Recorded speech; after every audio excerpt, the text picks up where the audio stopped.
This is the real history of the one and only, the Wonder Boy, Wayne Rooney.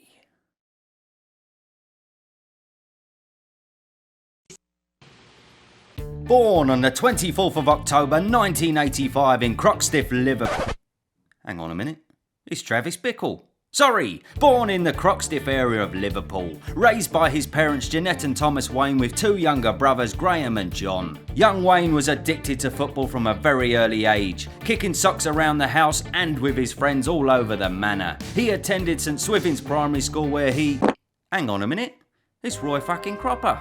Bosh. Sorry, where he immersed himself and excelled in the game, whilst always being a little tearaway. Rooney was a natural, skillful with his feet, driven to win on the pitch and lightning fast on the ball, even with the lag produced from a cracking pair of ears. He played for various local teams including Liverpool Boys and Coppelhouse Boys as centre forward and striker, the latter where he scored a phenomenal 99 goals in one season at the age of just 9 playing for the under-11s. His ability caught the attention of Everton scout Bob Pendleton, the team that Wayne adored. He was recruited to his dream team and hit the ground running. In the 95-96 season he scored 114 goals in just 29 games for the Everton under-10s and 11s, and by the age of 15 he was playing for the under-19s. The club was treating him well and the goals kept flowing. 8 goals in 8 games in the run-up to the FA Youth Cup final, and a further goal in the final where Rooney celebrated by displaying a t-shirt with the words that were imprinted on his heart.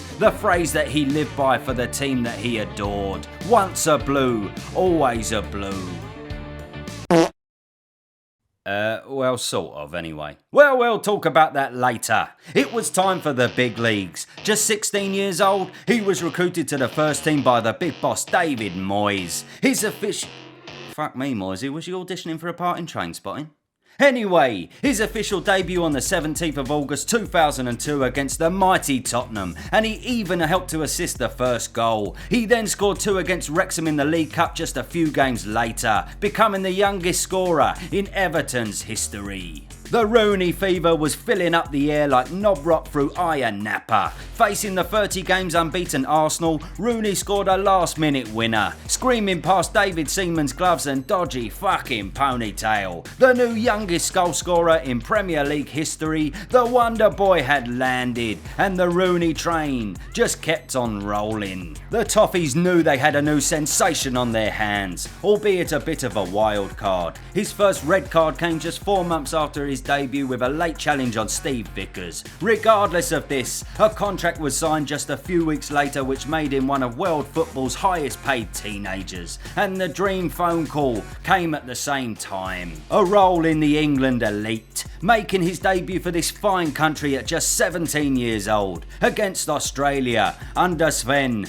Goran Eriksson. He's a lovely geezer, but don't forget that he's from Sweden. Sven Goran Eriksson. Just 7 months on from his debut, he became England's youngest ever goal scorer in a 2-1 victory against Macedonia and was drafted for the Euros 2004. We were all ruddy excited. A goal scoring wizard joining the Three Lions. It was surely coming home. 18 years later and we're still all fucking waiting. But it's bloody gonna happen soon, I just know it. So stick it up your arse, Casper, you great big melt. Has it ever been home?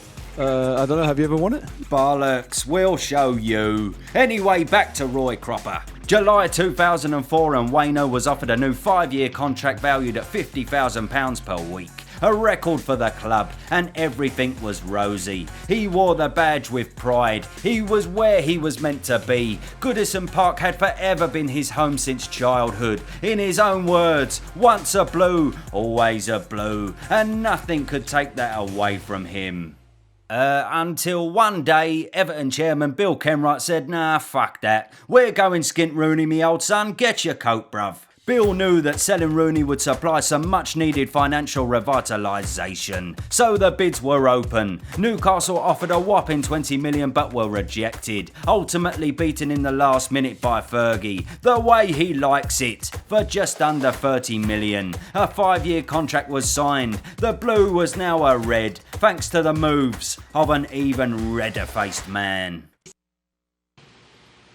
Rooney began as he meant to go on, making his debut for Man United against Fenerbahce on the 28th of September 2004. He slotted in a hat-trick to show that Fergie had made the right decision. Just 18 years old, already making himself known as a legend in the game, the second coming of the incredible Gaza. And then that season United went on to win shit all. And the old man wasn't happy. However, there was an old lady called Trisha that Wayne had made very happy. But enough of all that. The next season and he finally got his hands on some silverware, winning the League Cup against the mighty Wigan. Well, let's just call them Wigan. But sustained a major injury to his metatarsal against Chelsea in the back end of the season, which United needed to win to clinch the Premier League. Chelsea ultimately took home the title. The 07-08 season was also rocky for Wayne, with another metatarsal injury sidelining him for 6 weeks. But his return and his contribution led the Red Devils to the Premier League title. And then an all-English Champions League final against rivals Chelsea would see Rooney live his dream of lifting the Champions League trophy. He was subbed in the 101st minute through extra time, but had given everything to this point. The drama unfolded with penalties. Cristiano Ronaldo, the man considered a surefire for a goal, showed that he was human, and it was not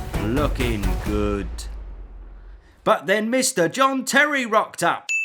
He said, "I'll take the winning penalty, leave it to me boys, don't you fucking worry. The saviour has arrived. He may be able to slide tackle the best strikers in the world. He can slide into your wife's DMs, but he definitely didn't mean to slide at this particular moment." And he bollocksed it right up. Giggsy slotted home the winner, and Rooney was in the history books once again. Thank you very much. The Wonder Boy was firing in goals from every angle, and he had his sights on Bobby Charlton's record. But a couple of years later, and with even more Premier League titles under their belt, tempers had flared between him and Sir Alex. Star players Tevez and Ronaldo had moved on, and Rooney was worried about where the club was heading. He confronted Sir Alex but was told to get stuffed, and then he looked for a way out. Got some bad news for you. His agent intimated he wouldn't be signing a contract, and he wanted away, and there was a shot.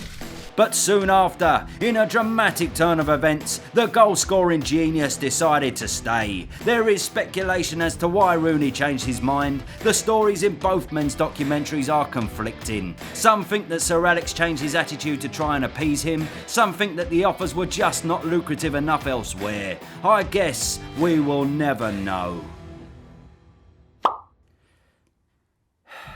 Yeah, it's a fucking mystery.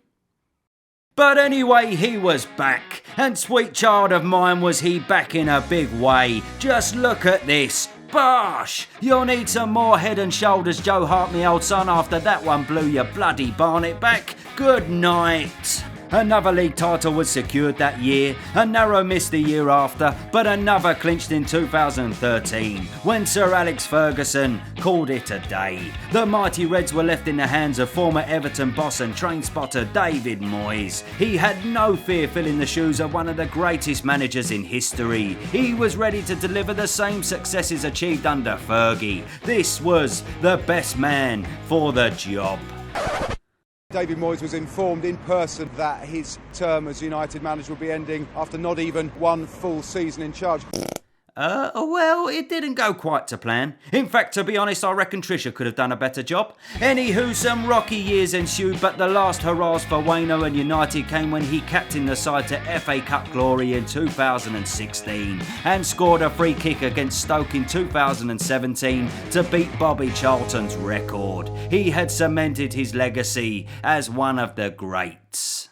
Rooney's time had come to an end with United. He transferred back to his boyhood team Everton on a brief 2-year contract. But after barely a year, he decided to get away from all the media bombardment and the celebrity status, and he set up camp in the US of A with DC United. Just 1 year on from this, he changed his mind again, moving back to the UK for a player-manager deal with Derby. Without the cemented relationship he had at Man United, he seemed to be leaving clubs more than Rebecca Vardy leaves voicemails for The Sun. and into his second season, on the 15th of January 2021, he retired from playing professional football. This English treasure scored 208 Premiership goals, won 5 Premiership League titles, the Champions League, the FA Cup and 3 League Cups. He will forever be remembered as a bulldog of British football, a wild card at times, but a man who never gave in, never surrendered, and left everything on the pitch. He's now enjoying retired life.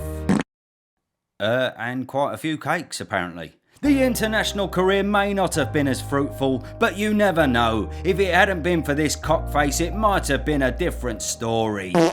Cheeky bastard. This is the history of the one and only Wayne Rooney. Now I haven't missed anything, have I? Oh, yes! It's alright, Kitty, don't bite. Nope, nothing at all. Fucking nailed it. Big up the Wazza. We all bloody love him. God bless this man. A legend of this beautiful game. Thanks for watching. Feel free to go over to my other channel, Proper Boxing. It's just as sexy as this one. Like and subscribe. Bosh!